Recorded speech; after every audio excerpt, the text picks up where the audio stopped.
hanya bacaran dan dia meninggalkan salatnya, jauh dari hal-hal yang baik, justru dia jatuh dalam narkoba dan berkali macam-macam dosa dan maksiat, hancurlah negeri Indonesia.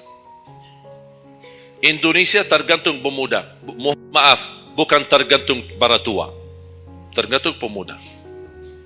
Makanya saya bahagia sekali ketika kemarin tanggal 17 April, saya bahagia sekali ketika melihat semua pemuda-pemuda ikut nyoblos di TPS. Walaupun kita belum lihat hasilnya, tapi sabar. Sabar. Ini ujian. Jangan ada orang terlalu muda diadu domba. Sabar. Apapun keputusannya kita tunggu. Keputusan yang resmi dari KPU. Keputusan yang benar, tidak benar, serahkan kepada Allah. Hati-hati, jangan terlalu mudah diadu fitnah. Sama-sama Muslim. Jangan kita diadu domba di antara kita sesama. Bahaya sekali kalau terjadi konflik gara-gara pemilu dan kepentingan politik. Silahkan lihat apa yang terjadi di Timur Tengah. Semua kejadian di Timur Tengah, awal langkah kejadian itu gara-gara kepentingan politik. Yang menjadi korban rakyat. Orang politisi hidup di negeri Eropa. Nikmat, senang, bahagia, semuanya serba ada.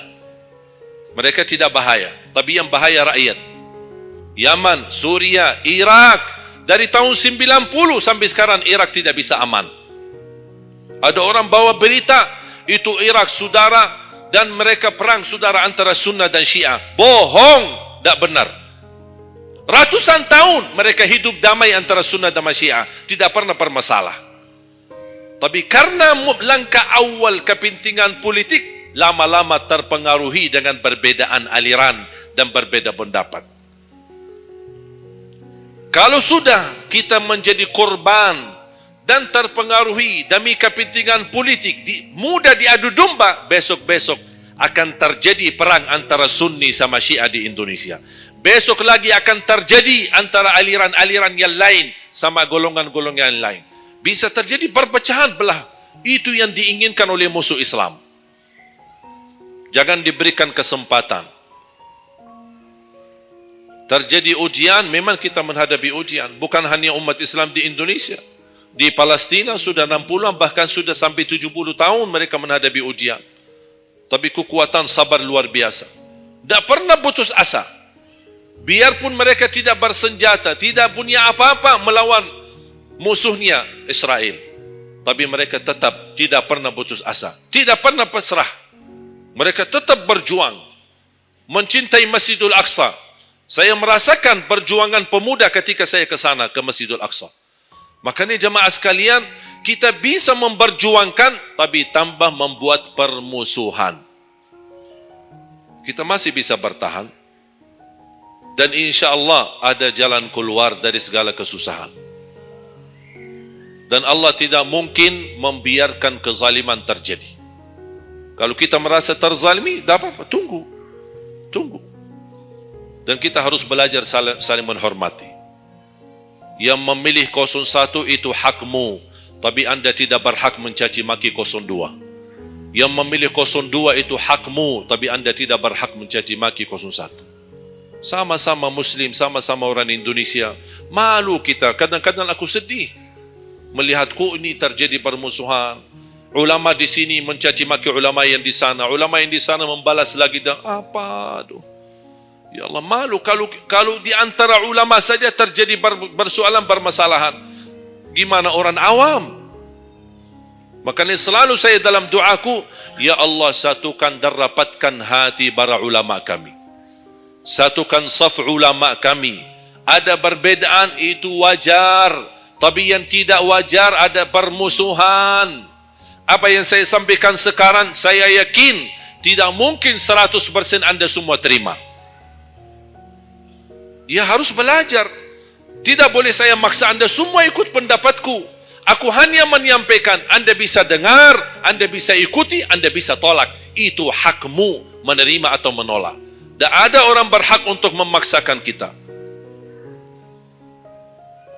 Oleh karena itu sekali lagi, mohon jaga dan rapatkan saf kita. Sekarang banyak muncul di media. Ini semua tujuannya berkeinginan menadu domba di antara kita. Sekarang akhirnya yang gagal, yang rusak siapa? Negeri kita. Yang kurban, rakyat kita. Orang politisi tidak apa-apa. Mereka kan berduit. Duitnya banyak, fasilitasnya banyak. Bisa dia hidup keluar negeri dimanapun. Dia baca keluarganya, sudah. Biar rakyat jadi korban. Jangan kita mau dijadikan kambing hitam. Siap? Bisa jaga?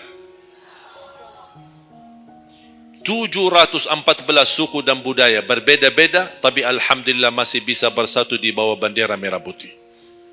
Dan ini karunia dari Allah Subhanahu wa taala. Wajib kita syukuri dan wajib kita jaga. Dan kita berdoa. Sekarang Anda sudah ikut memilih kan? Sudah memilih? Sudah, itu ikhtiar. Anda sudah selesaikan tugasmu.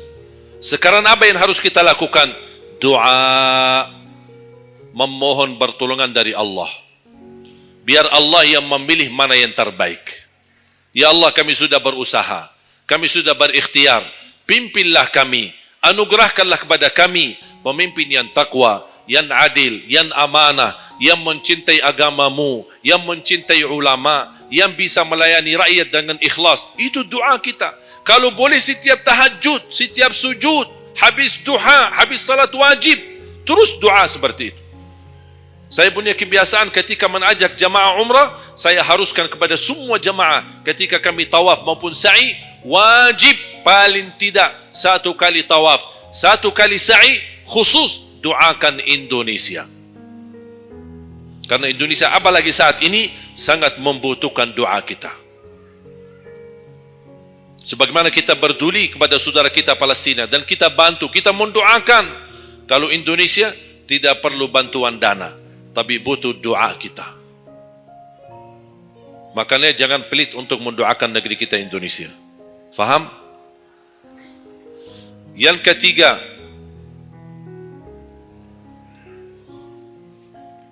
wa an ilmihi wa an malihi min aina iktasabah wa fima anfaqah. Pertanyaan yang ketiga yang akan ditanyakan oleh Allah, hartamu dari mana dan ke mana? Oh, bahaya ini. Kadang-kadang ada orang sumber dananya halal, tapi pengeluarannya bebas. Semuanya boleh. Itu bertanggungjawabannya. Akan ditanya oleh Allah, dari mana dan ke mana? Allah sudah kasih kan? Itu dari mana datang? Anda harus memberi jawaban yang benar. Dan kemana Anda infakkan? Dan ingat, halaluha hisab wa haramuha azab. Harta yang halal bakal dihisab. Sekarang banyak orang salah faham. Orang fikir kalau ada harta yang haram akan dihisab oleh Allah. Tidak. Yang dihisab bukan yang haram, tapi yang halal. Dari mana dan ke mana? Terus yang haram gimana? Ngapain? Diazab. Anda sudah tahu itu haram, tapi Anda lakukan, Allah tidak perlu tanya lagi kenapa Anda lakukan. Allah pergi langsung diazab. Na'udzubillah min zalik. Hati-hati. Oleh karena itu bahagia kata Rasulullah SAW, seorang yang mulia, yang Allah berikan kekayaan, diberikan kemampuan, tapi dia bisa menggunakan dengan sebaik-baiknya. Ni'mal malus salih indal abdis salih. Sebaik-baik harta yang halal di tangan hamba yang salih. Itu termasuk harta yang terbaik. Kenapa yang terbaik di tangan orang yang salih? Karena orang salih tidak mungkin salah guna. Dia sudah jaga sumber, dia juga pengeluarannya jelas. Untuk kebutuhan keluarga, tidak mubazir, tidak berlebih-lebihan. Katanya halal, berarti bebas belanja. Tidak bebas. Islam tidak menanjurkan seperti itu.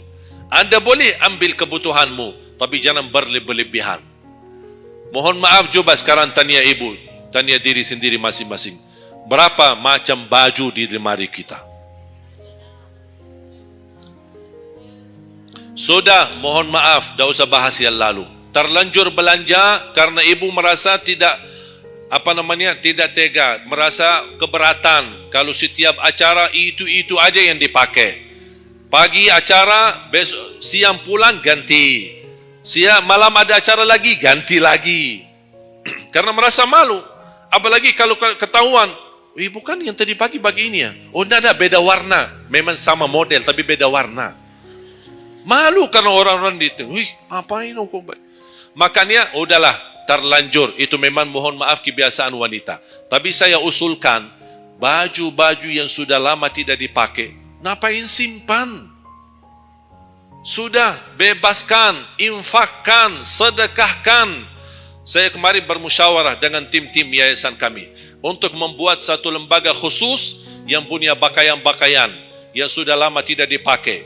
Apapun boleh, alat meja, sofa, apa saja yang di rumah, karpet, yang bukannya sesuatu yang tak pernah dipakai, barang makanan, piring, sendok, apa saja, insyaAllah kami bisa ditarik dan dikawal dan dikelola lagi, dikelola ulang, termasuk baju-baju. Kalau ada yang robek, ada yang ini, kita bisa jahit, kita bisa perbaiki dan kita sedekahkan. Bisa di dalam negeri dan bisa di luar negeri.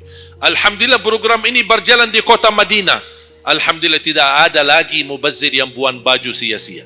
Semuanya bisa dimanfaatkan. Mudah-mudahan terwujud program ini agar ibu-ibu tidak terbeban. Ada kelebihan mau pindah rumah. Biasanya kalau pindah, apalagi kalau orang kaya, pindah rumah mana barang-barang dibawa lagi? Barang-barang besi yang baru-baru semua. Terus yang tersisa kemana? Dibuang atau tidak tahu kemananya. Udah, kita yang ambil, kita yang kelola, yang perlu diperbaiki kita perbaiki, dan kita hantarkan kepada warga-warga yang miskin yang mereka tidak punya apa-apa. Setuju? Yang terakhir, yang keempat, wa an ilmihi madza amila bihi. Allah akan tanya terhadap ilmumu, apa yang kamu lakukan. Jadi jamaah sekalian, intinya bukan berapa banyak ilmumu, tapi berapa yang anda amalkan. Oleh karena itu, jangan terlalu banyak belajar. Belajar dan amalkan. Walaupun anda belajar cuman sedikit, itu jauh lebih baik daripada anda banyak belajar tapi tidak sempat mengamalkan. Belajar, amal. Belajar, amal. Dan ilmu yang bermanfaat yang diikuti dengan amalun salih. Ada orang Masya Allah semangat, ke sana belajar, sana belajar, sana belajar, tapi tidak pernah mengamalkan. Dikasih amalan zikir, wirid, tidak diamalkan. Ditambah lagi amalan yang kedua, tidak diamalkan. Akhirnya terbeban, banyak amalan belum ditunaikan. Itu menjadi beban. Nanti di hari kiamat, Allah akan tanya, sudah berapa lama kamu belajar? Sudah berapa banyak ilmumu? Apa yang kamu amalkan? Oleh karena itu jamaah sekalian, tolong jaga. Boleh anda belajar, tapi anda amalkan. Kalau ada orang berkata, daripada saya salah, ya udah tidak usah belajar. Bahaya lagi. Ada orang berkata, daripada saya perlumpun dan bisa mengamalkan, mendingan saya tidak usah banyak belajar. Udahlah, biar saya tunaikan dulu yang sudah saya belajari. Tidak. Tetap anda belajar dan mengamalkan sesuai kemampuannya. La yukallifullahu nafsan illa usaha. Walaupun anda belum tunaikan seluruh amalannya, tidak apa-apa. Tapi anda sudah ada niat, anda sudah ikhtiar, anda sudah tunjukkan yang terbaik. Tapi kemampuannya memang sampai segini, kemampuannya memang terbatas. Tidak apa-apa, Allah melihat anda sudah bersungguh-sungguh untuk mengamalkan apa yang anda belajari. Oleh karena itu, saya kasih satu amalan. InsyaAllah mudah-mudahan bermanfaat. Sedekah subuh. Sedekah subuh, kenapa saya berkata sedekah subuh? Bukan berarti tidak boleh sedekah di waktu yang lain. Semua sedekah boleh di setiap waktu dan setiap saat, hari Jumat maupun selain hari Jumat. Tapi sedekah subuh itu termasuk sedekah yang terbaik. Kenapa? Bukan kata saya, tapi kata Rasulullah sallallahu alaihi wasallam. Setiap waktu subuh Allah turunkan malaikat, tugasnya mendoakan orang yang bersedekah subuh hari. Allahumma a'ti munfiqan khalafa. Ya Allah, ganti yang lebih baik bagi orang yang infak di subuh hari. Ibu-ibu lagi halangan tidak salat, sebelum beraktivitas isi sedekah subuh. Anda tidak usah susah-susah mencari anak yatim dan orang miskin di subuh hari. Mulai hari ini, masing-masing bikin kotak amal. Atau botol, atau kaling, simpan di rumah. Setiap habis salat subuh, sebelum beraktivitas, isi sedekahnya. Apalagi kalau sedekah itu disertai doa. Begitu anda sedekah, sebutkan hajatmu. Ya Allah, dengan berkah sedekah ini, ya Allah, saya ingin nikah. Mudahkan jodoh.